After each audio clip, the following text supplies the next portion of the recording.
Сәлем достар, сіздермен бірге Арай ПП Food.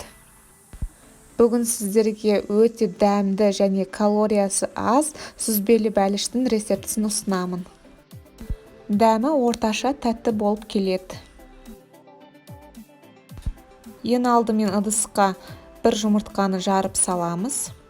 Үстіне ерітілген сары майды құямыз. Және 4 грамм сахарозаменитель қосамыз.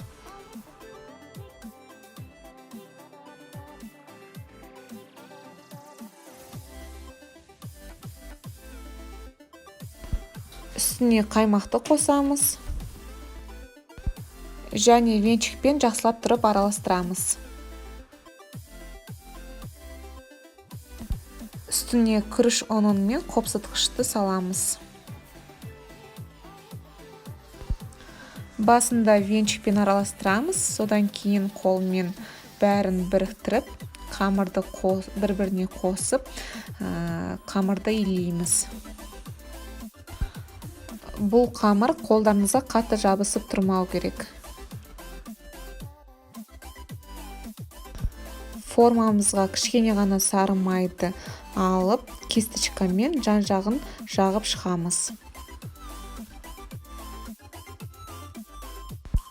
Видеода көрсетілгендей қамырымызды формаға салып, тегістеп, жан-жағына бортики жасаймыз. Қыздырылған пешке 15 минутқа жібереміз. Енді салмасын дайындаймыз. Ыдысқа бір жұмыртқаны жарып саламыз. Үстіне қаймақты қосамыз. Үстіне сүзбелі ірімшікті саламыз. Үстіне тағы жай ғана ірімшікті саламыз.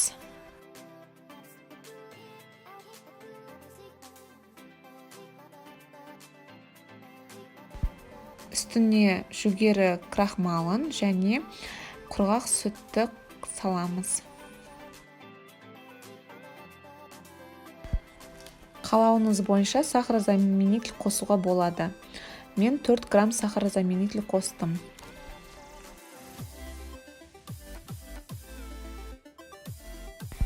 Енді біркелкі болғанша дейін блендермен езіп шығамыз. Және миксерді де қолдансаңыздар болады. Салмасы осы видеода көрсетілгендей езілген түрінде болу керек. Пештен формамызды шығардық, енді үстіне салмасын құямыз. Және қасықпен жан-жағына жағып шығамыз. Қайтадан қыздырылған пешке 160 градуста 40 минут ұстаймыз. Енді үстіне құятын жоғарғы қабатын дайындаймыз. Газға сотейникті қойып, бүлдіргенімізді саламыз. Қалауларыңыз бойынша әртүрлі жеміс-жидектерді салуға болады. Үстіне 3 грамм сахарозаменитель саламыз. Және үстіне 5 грамм пектинді салып, бүлдіргеніміз орташа езілгенше дейін қайнатамыз. Қасықпен араластырып тұруды ұмытпаңыздар.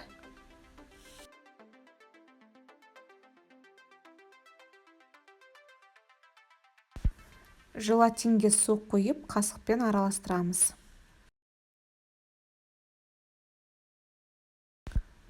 Дайын болған бүлдіргенімізге желатинімізді саламыз.